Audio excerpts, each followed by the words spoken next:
Iván Dencho Quintero es el primer latinoamericano en ordenarse como monje zen. Su profesión de auxiliar de vuelo la combina con la práctica de esta milenaria religión oriental que fusiona el budismo con la meditación y que ya traspasó las fronteras de nuestro país.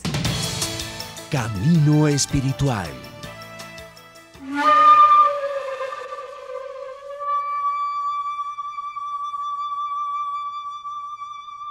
El Zen es un arte milenario que tiene sus orígenes en Oriente.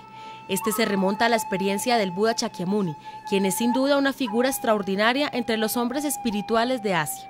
Es más que un sabio o un santo. Junto con Cristo y Confucio, es una de las grandes luces de toda la humanidad. Aunque el Zen se desarrolló en el seno de una de las más viejas tradiciones, el budismo, la esencia de su mensaje tiene un significado universal. Es el principio unificador que forma la raíz del conocimiento de sí mismo, más allá de las diferencias de sistemas, de valores, de naciones o de razas. El Zen básicamente es una escuela del budismo, es una escuela que se origina en la experiencia misma del Buda, que es la experiencia de la iluminación, como se le conoce. Buda es el iluminado, no tiene las características o las connotaciones que se le da en las religiones monoteístas como Dios, es el iluminado. Esto hace referencia sobre todo a una condición de la conciencia, al ver la vida tal como es, al despertar a la realidad de la vida. Y aunque esta religión es básicamente oriental, ha traspasado las fronteras a tal punto que en Colombia existe un monje zen. Iván Quintero o Dencho, como se le conoce en Oriente, supo de esta práctica en su adolescencia y desde entonces intercambia su vida normal con esta filosofía que lo encaminó, según él, de manera correcta. Pues yo llegué al Zen básicamente por desadaptado. Yo busqué en el yoga, yo he hecho una cantidad de cosas en mi vida, pero básicamente lo que yo estaba tratando de encontrar era la respuesta a mi propia insatisfacción, que es en resumen el origen del budismo. El Buda busca el origen del sufrimiento a través de la práctica de la meditación.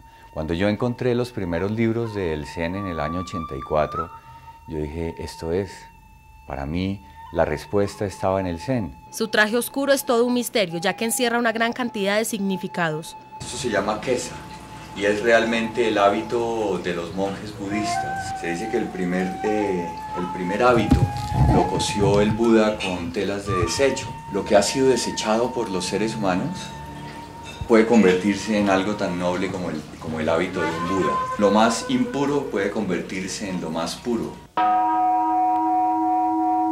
Iván tuvo su preparación en diferentes países de Europa. Contra todo, se hizo monje budista zen.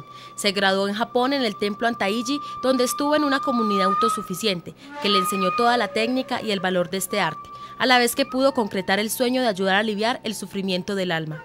Para mí ser monje zen es como la materialización de mi deseo de alcanzar el despertar y de ayudar a otras personas a través de la práctica del zen.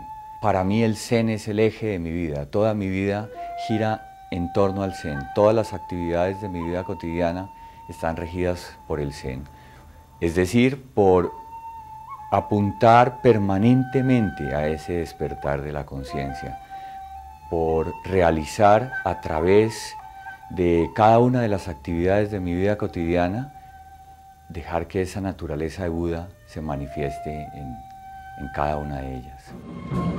En Oriente los monjes son respetados y venerados por la gente del común, de allí que poseen todos los beneficios para subsistir y llevar una vida digna, a diferencia de Occidente, donde Iván ha tenido que cambiar su traje tibetano por el de auxiliar de vuelo para poder subsistir, aunque allí pone en práctica todas sus enseñanzas, intercambia meditaciones con cobijas o platos de comida. El budismo, antes que una religión, antes que una filosofía, ha sido considerado como una medicina.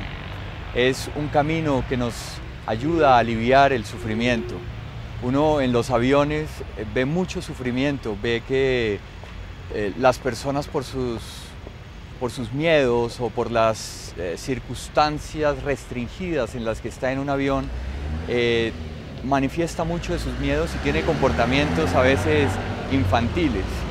Estar en un trabajo de servicio como es el de auxiliar de vuelo le permite a uno entrar en contacto directo con ese sufrimiento y de alguna manera, a través de la experiencia que he tenido con el Zen, me contacto con esa persona y procuro aliviarle su sufrimiento inmediato, procuro aliviar de alguna manera la circunstancia por la que está atravesando esa persona. Yo desde el momento en que asumí el voto de convertirme en monje, decidí que mi vida iba a estar encaminada a crear las condiciones de alguna manera para que las personas se puedan beneficiar de esta práctica en la cual yo creo totalmente. La práctica del Zen nos ayuda a ser humanos adultos, es decir, responsables con nuestros actos y con las consecuencias de nuestros actos. A través de la práctica de la meditación Zen podemos encontrar esa sabiduría que nos permite relacionarnos con la vida de una manera mucho más directa y mucho más generosa. Entonces, mi deseo es crear las condiciones, establecer un centro de meditación, un centro de práctica donde las personas puedan llegar, sentarse, compartir un espacio de silencio y mirar hacia adentro para tomar contacto con la propia naturaleza. Todas las ciencias humanas o físicas observan al hombre bajo un ángulo particular, pero la suma de todas estas visiones no podrá jamás reconstruir el hombre vivo, pues la vida de un ser humano está finalmente más allá de todos los análisis posibles. El Zen simplemente quiere encaminar a la gente hacia un bien propio, y para esto Iván seguirá con su labor de transmitir las enseñanzas de este arte.